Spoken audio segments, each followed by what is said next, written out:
is going to tell us a little bit how we're going to visualize all those big data so that we get a little bit more explanation for a small brain that we have and make it more comprehensive for us. Okay, thank you.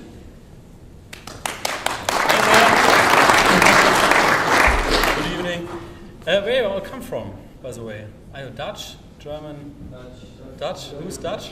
Dutch. Who's not Dutch? Who's German? Hello. And who's from Belgium? Ah, okay. So, yeah, good evening. Today we're going to talk about data visualization. That's true. Does it work? I don't know. Yes. Is it necessary? Can you? Oh, it's loud. Yeah, great. Okay, cool. So today we're going to talk about how we look at data. I'm the head of the Human Data Interaction Lab. This is a dark room on the top, on the first floor.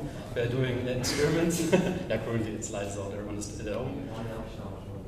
Huh? We have a couple of them in Amsterdam as well. But you're not visualizing data there.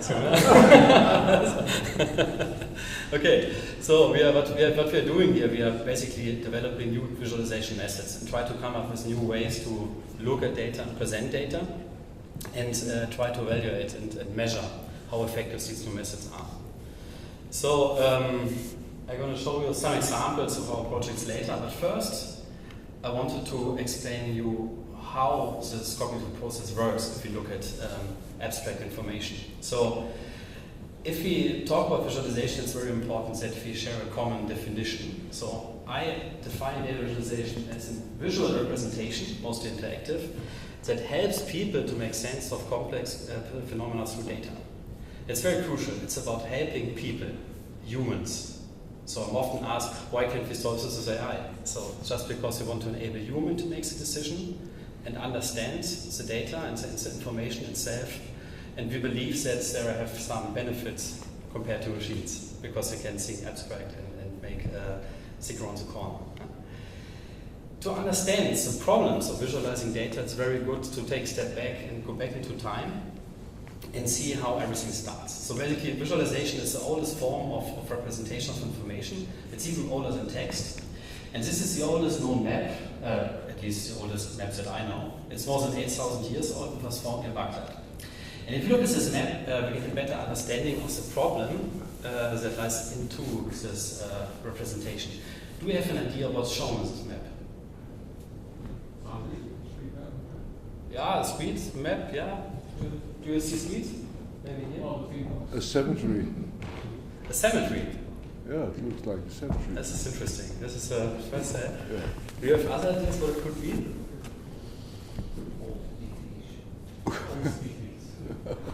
We have streets, we have a cemetery. So a while ago, some people from the biology department started about assuming that it might be cells, but I think they're not cells. Shown there. The problem that we have here is that it's impossible to encode this information because we are looking at this from another social cultural context. So basically, every visual encoding of information is happening in a specific context. If you don't know the context or if you don't share a common visual language, then it's very hard or not possible to decode this information. So some scholars argue, for example, this might be houses, maybe they're showing how many people are living there. Others say in the background this might be a mountain, because in an era where you throw stones to your opponents, it makes sense if you do this from the top of the hill instead of the bottom. Others say maybe it's pure because they traded with this, but the problem is we don't know. And the same applies to every visual encoding we are doing right now. So before I started working here, I worked a long time in doing visualizations for the client program of UM, but you cannot believe how many implications visual encodings has even in political context. For example, there are some colors that like red more than others. Some say it might be communistic, others say it's a great way of encoding information.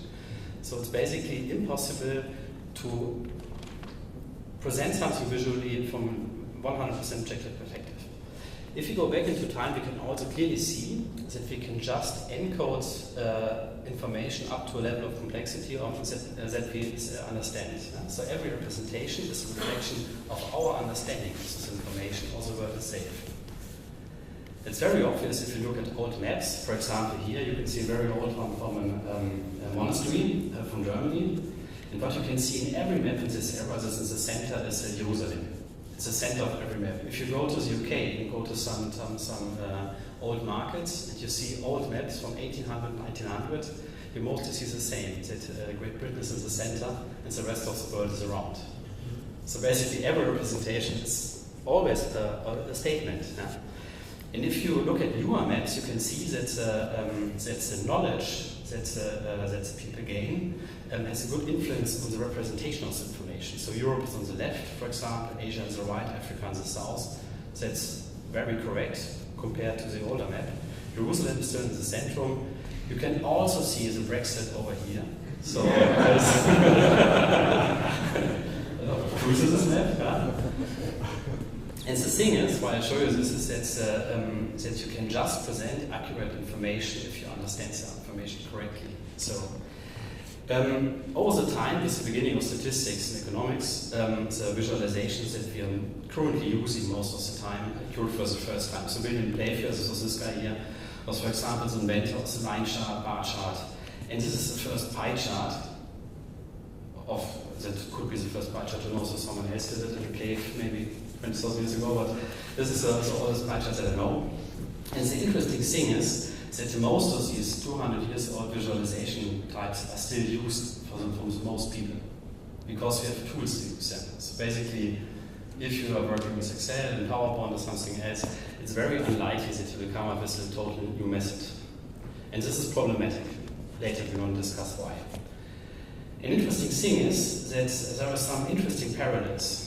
All these visualization types came up in an era where statistics and data played a more prominent role in science, but also in the society. So I don't know if someone knows Florence Nightingale. It's a very brilliant researcher who improved the way we manage hospitals based on data.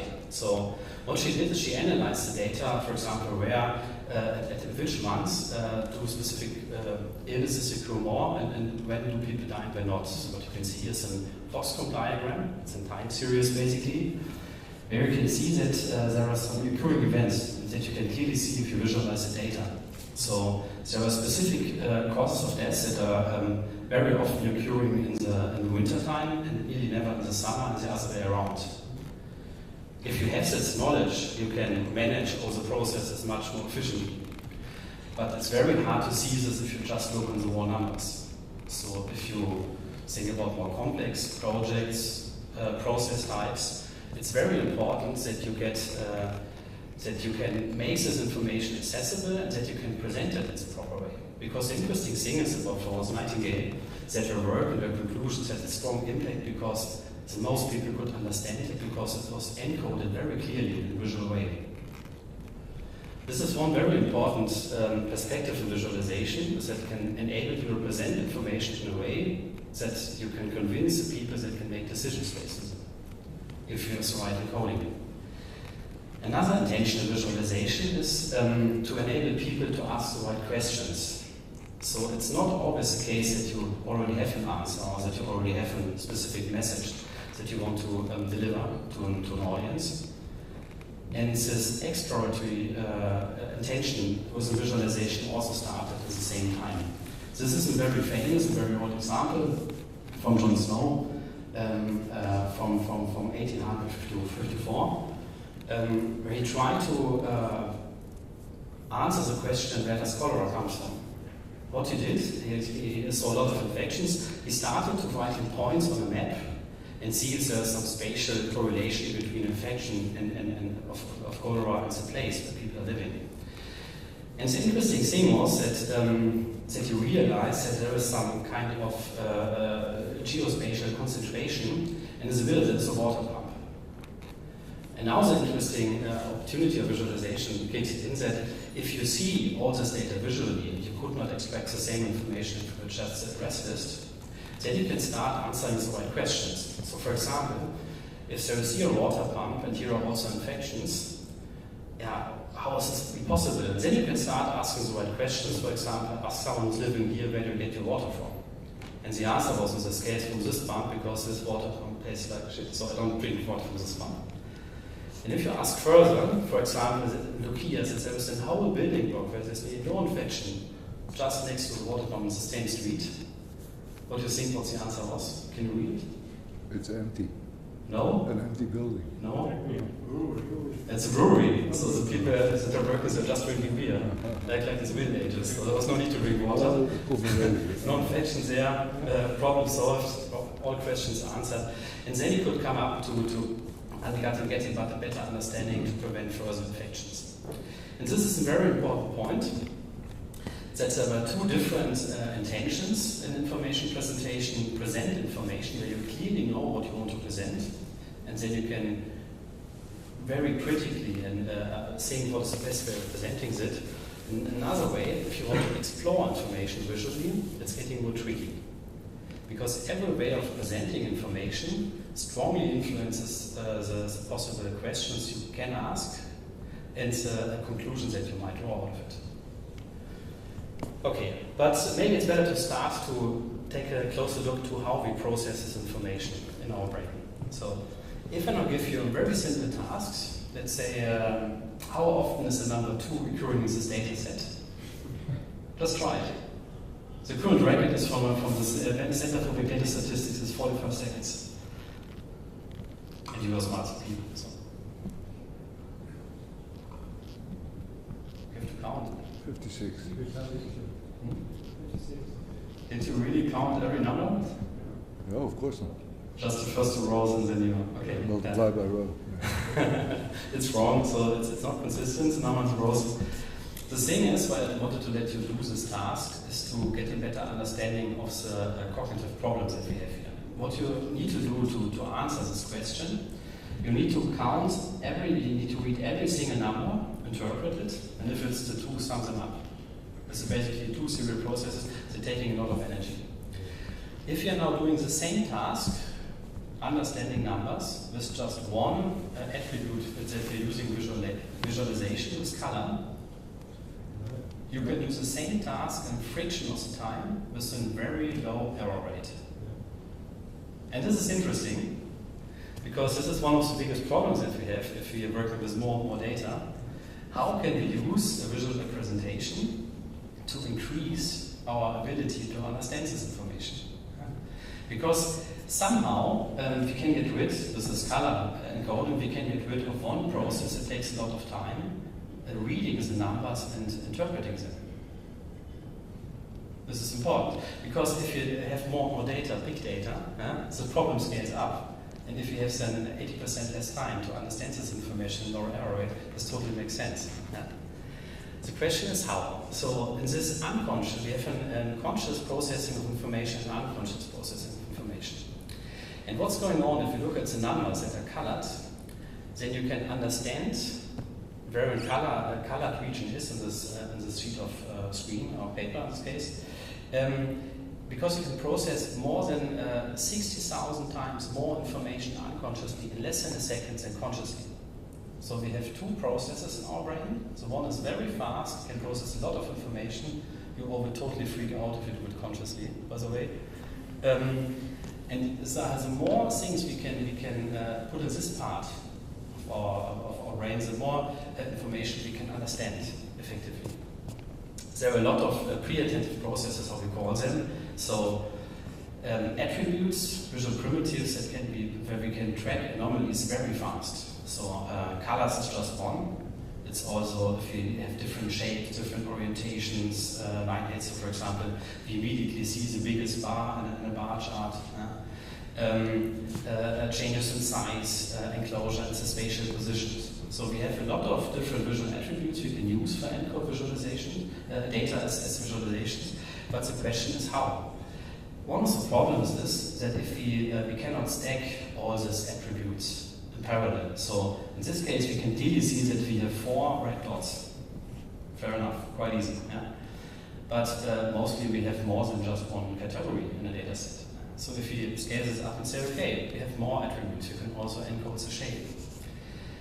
Then it's harder, because then you have 2 pre-attentive processes. You can very easily see what is a square, what is a circle, and what is a specific color, but not in parallel. So the more of these attributes you stack on each other, the slower the whole process will become. Another problem is that it's not consistent. So everyone would agree that it's very easy to see this outlier. This shape is basically a little bit different. But if you now turn everything around, and the question is which line is perfectly from the top to the bottom aligned, it's not working the same way. It's also an anomaly. What I want to say with this is that every visual primitive has slightly different behaviors, so and it's tricky to use them. We could also think about using statistics. It's not that we don't have math, as one of our friends in this battle. But visualization is somehow stronger, some specific details. Because visualization allows us to summarize information that even statistics might hide. Here's a very old example of a SCOMP. It's basically we have 4 data sets here. And obviously they are all 4 different, so it's not the same numbers. But all of them have a lot of in common, because they all share the same statistical attributes.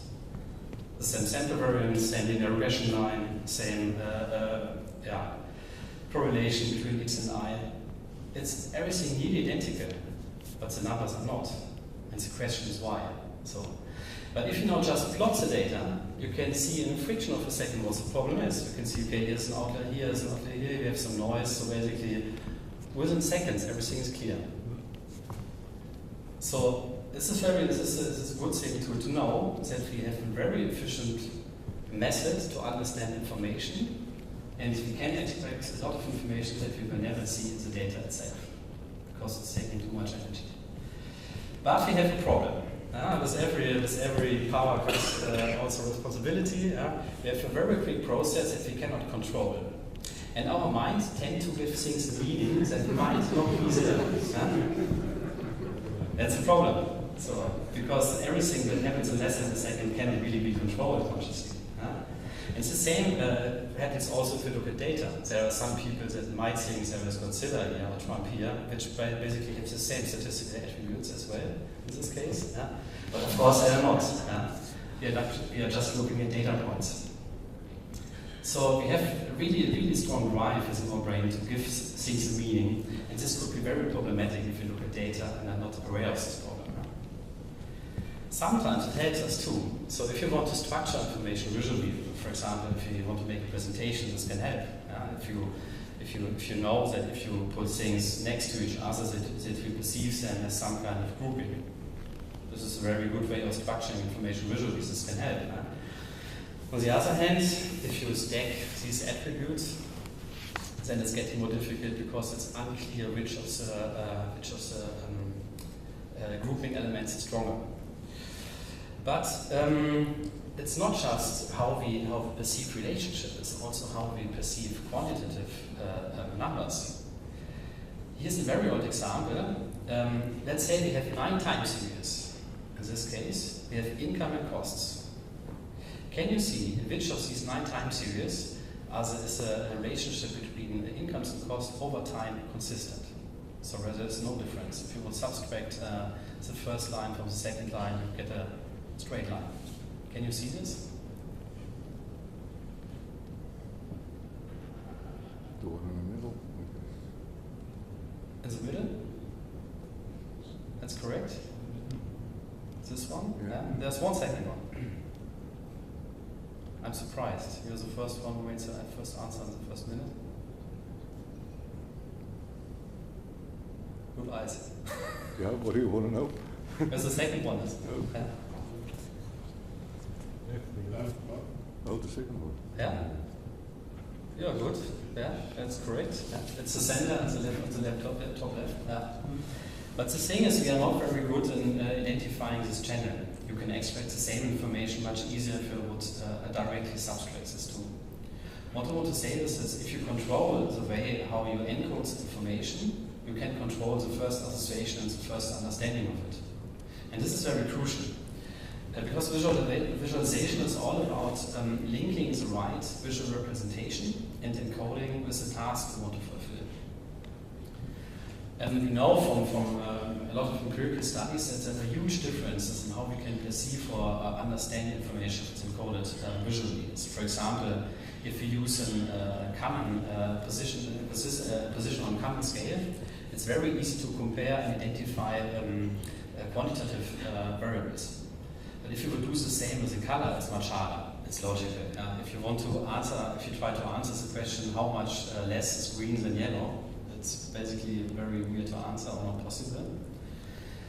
But it's very obvious if you look to, for example, a pie chart. It's a very common used visualization type, and it's very inefficient in the quantitative encoding of information. So if I will ask you what is the biggest and the smallest part of this pie chart, it will cost a lot of time to answer this question. It's possible that the answer is wrong, and you might not even ask the question because the visual encoding is not linked to this task. The only thing you might ask yourself, if you look at it, how much is the distribution in this case, or what is the comparison between these two, but it's not, it will never be linked to the qualitative value. And if you now go back to this overview and to the effectiveness ranking of visual encodings, and you will do the same thing with a position on common scale, then we could answer the same question and would raise the same question indirectly, automatically, just through the visual encoding. This is interesting because even with very simple visualization types, you can control the interpretation of your audience. Because it's something that you cannot see, something that you will never ask yourself. This is used very often too in presentations. Steve Jobs made a great job with this to use the way to encode pie charts, for example, with color and rotations, to change the meaning in an indirect way. This is very often used also in situations where you just present information for a short time, but you have the same in a presentation as well. So for example, in this case, can you see the problem? 1.6 difference. Yeah, it's not that much. It's not that much. Yeah. But the first association, and in general humans are lazy in looking at information, so the first association would be, oh, that's a huge difference. And the headline also tells the same. And then there's the cut, and then the next look will come, because it's just in broadcasting. So the excuse is on the slide because it says top tax rate. Yeah. Only the top is shown. Yeah, that's a trick. If you would show the everything with this until 0, then you would see the difference is not that big. But the thing is, we are now looking at this critically. I think the majority of people won't look that critical if you're watching TV. And that's the thing. So if you now try to encode information in consistent systems, for example this one, and we would just divide them in chunks that they all have the same coordinate system, the same width, then we can extract much more information out of it if you just show the distribution. So for example here on the left, it's very hard to compare it. It takes a lot of energy to mentally change the position or compare the position of the bars. And if you split them up and have consistent systems, it's much easier. The same here. So if we have again income and costs, so it's not very likely that the most people that gets the story in the presentation, if you try to explain them or show them whether things are going good or bad, because the visual channel is not very efficient with this. If you change the channel and just subtract and say, okay, this is positive and negative values, where you're making a profit and they're not, then it's a very clear story. And this is something that can be used very good, because every, yeah? This is a bullshit chart. A what? A bullshit, because this tells nothing for me. Yeah, we have again a time series. Yeah? That's the thing, you can, it tells something, it tells the distribution. So the blue is becoming a very big part of the whole and then less. But it hides a lot of information. So if you would encode the same information with a line chart, you cannot see the distribution that good, but you can see the development over time. But what you cannot do very efficiently is a comparison. Then bar chart would be better. So in other words, visualization is all about being very aware of the consequences of visual encoding. Because in the end, the quality of visualization depends on the ability to understand the possible combinations, the possible visual encodings, and then to come up with an optimal solution. And the possible visual encoding types are really endless. There are so many different ways of encoding information, not just bar charts and pie charts. And this is basically the challenge that we're currently tackling here. But even if you have the perfect information representation, there are some problems remaining. One of them is that humans are very bad at objectively grading values or information. So basically, we are not objective. We are some kind of comparison animals that always try to compare things with each other. The problem starts with this old psychology paper about the attraction effect.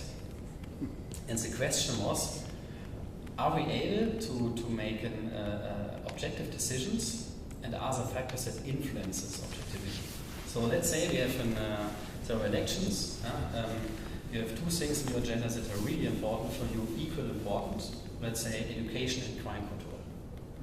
There are two potential candidates that you might vote for. One is Bob, very good in education, crime control, or somehow 20%. And on the other hand, Alice, which is very good in crime control, but not so strong in education. Objectively, there is none of these candidates is better than the other. But if you now would introduce a third candidate, let's say Eve, who is as bad as Alice in education, but slightly less good in crime control, then you would subjectively tend to think that Alice is better than Bob because he's really good in crime control. There are people that are less good. And this will influence the majority of the people to vote for Alice instead of Bob, even if there's objectively not a huge difference. And this is the problem, or there was the assumption that this might become a problem, because if you think about the representation of data, for example, scatter plot, we also have a lot of candidates we might to judge. And they compared, as they made a new study with the visualization, said, okay, let's try if this effect also occurs if we are working with data. Because maybe this effect disappears, but it didn't. So the experiment design was, okay, we will make a comparison of people who have to choose for a gym. There are two criteria for them, that there are clean, good saunas, cool environment, and there's a lot of variety in tools they can use. So both of them are equal good and bad in one category. So objectively, it's very hard to say, okay, one is better than the other. What they did next is that they added a new player, a decoy, to see if it influences the choices that people made. If they see, okay, C is not as good as B, so B might be a little bit better than A. And the same thing happened. It happened again. This is a bad thing, because it means that the context also matters. Even if you have a very efficient encoding that can present the information accurately, there might be still some human factors that remain to make it difficult to understand this, or to judge this information correctly.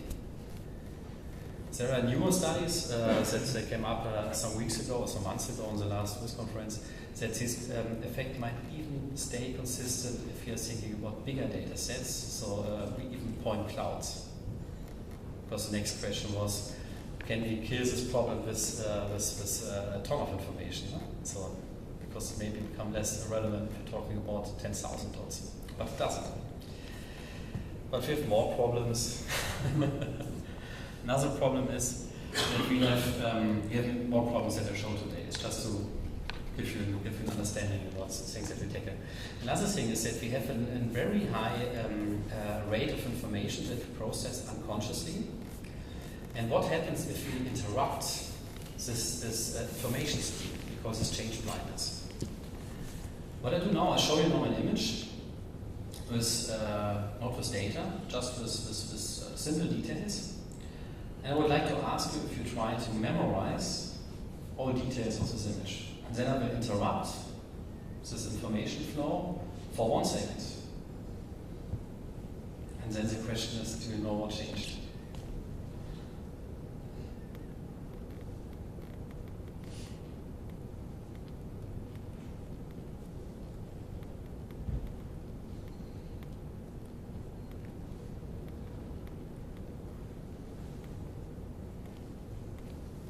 Okay, 1 second. What's different? The engine controls. That's good. Who saw it? The Yeah? engine. Two on people? the left wing. I should use Photoshop to remove something that runs in the center of the image. That's the engine is gone. The thing is, if you have just half a second delay in the same image, it's very hard to memorize this information. You cannot hold and memorize everything because it's too much. If there's no delay, if you immediately change the image, then you can immediately see the anomaly or change in data. Yeah? And this information is image information. And this is a problem because if you change the program, it's always a second. Yeah? So basically, this is very important. It's a very, very challenging question. If you make a comparison, or if we analyze data, how can we reduce the risk of the change blindness effect? But somehow what's also surprising that somehow it seems that if people are focused on this effect, that are less likely affected by it or less strong. So I have a different example. And if my hypothesis is correct, you should all identify the problem now.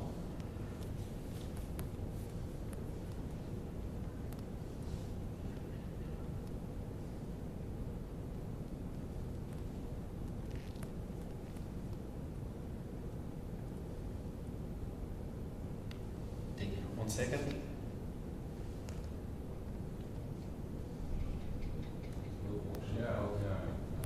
Yeah, blue box is gone. Yeah. So it was here, I think. Yeah.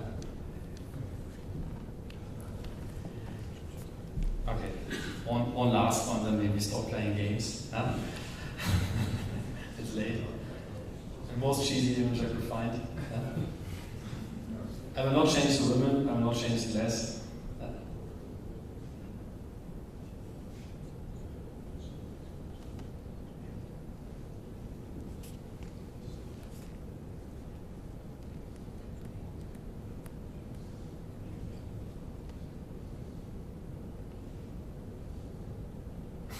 Okay.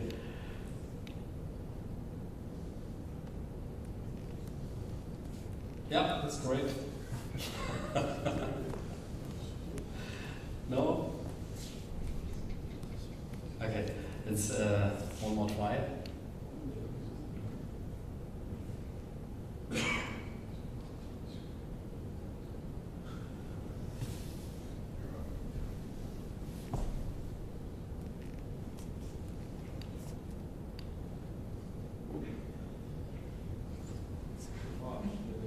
Yeah.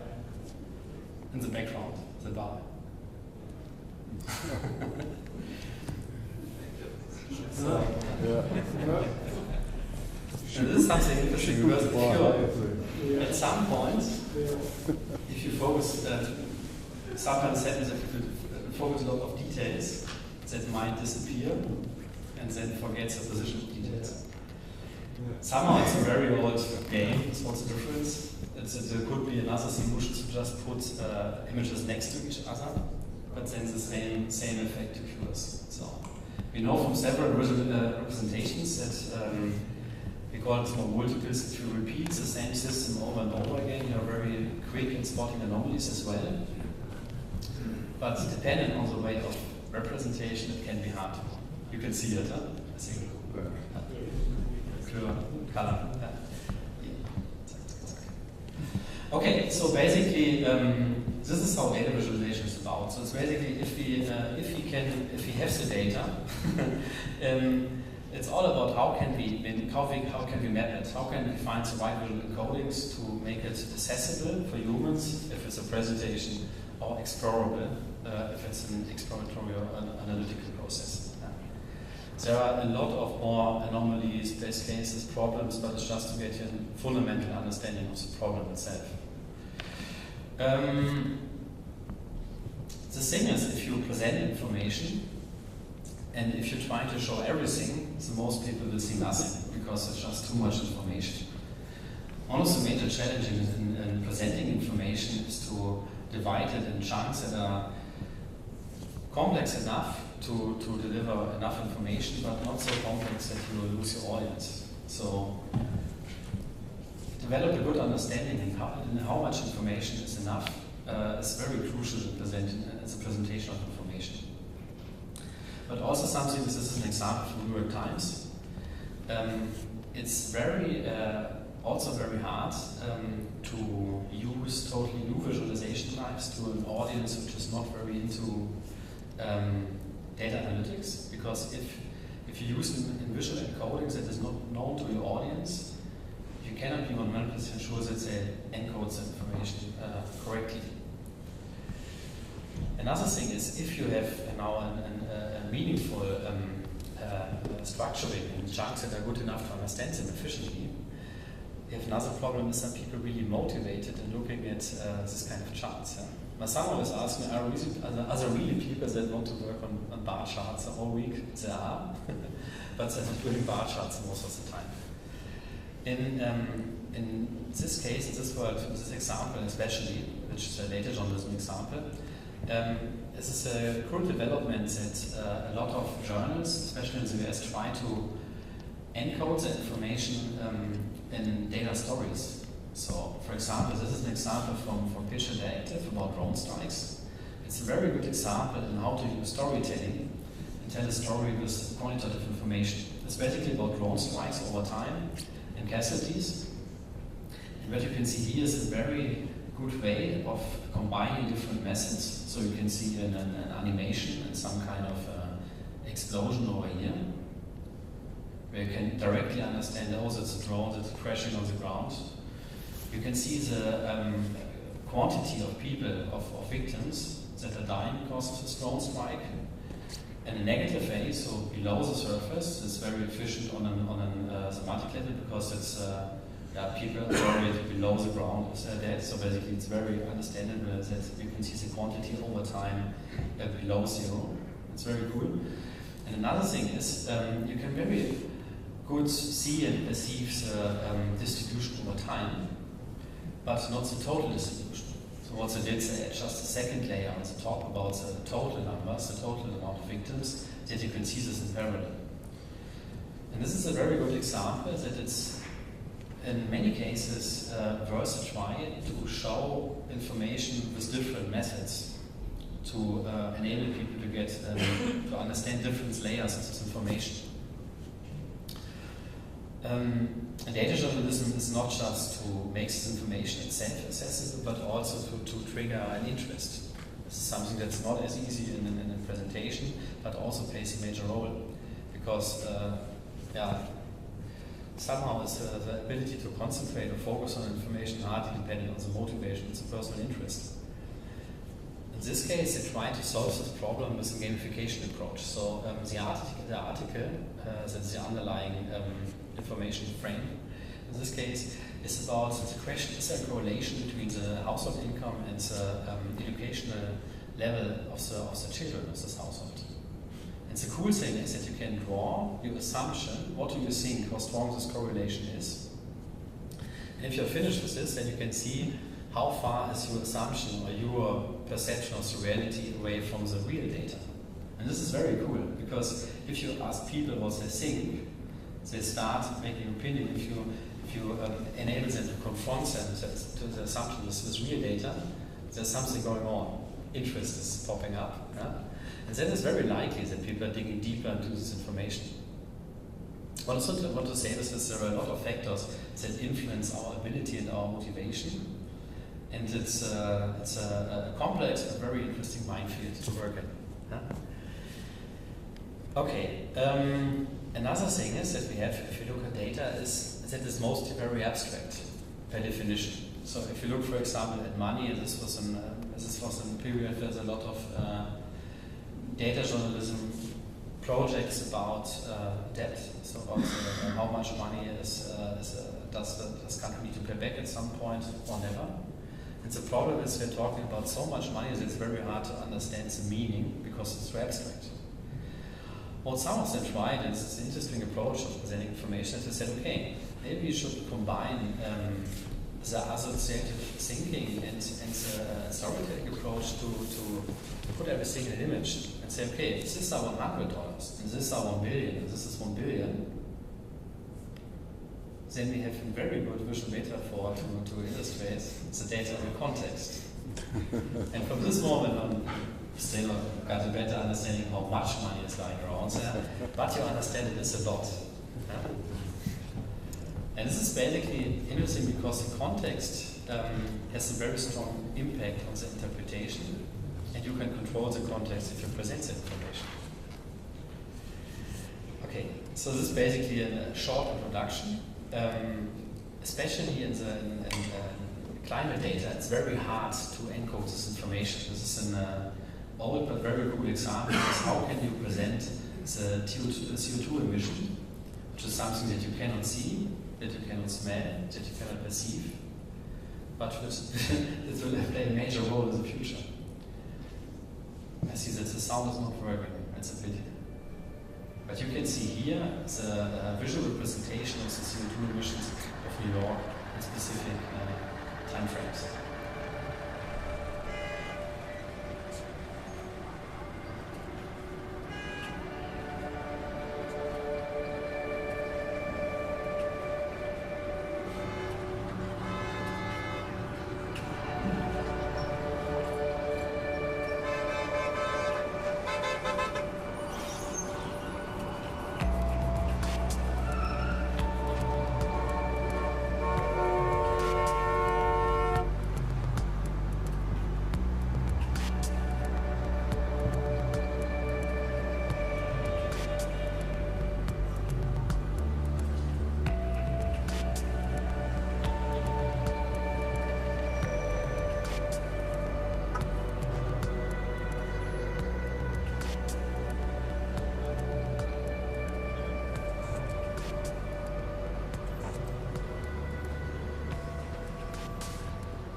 It's not as strong as what's the sound, but if I would have just said we are emitting a lot of CO2, it would not be the same kind of understanding if you look at the visual representations in a specific context.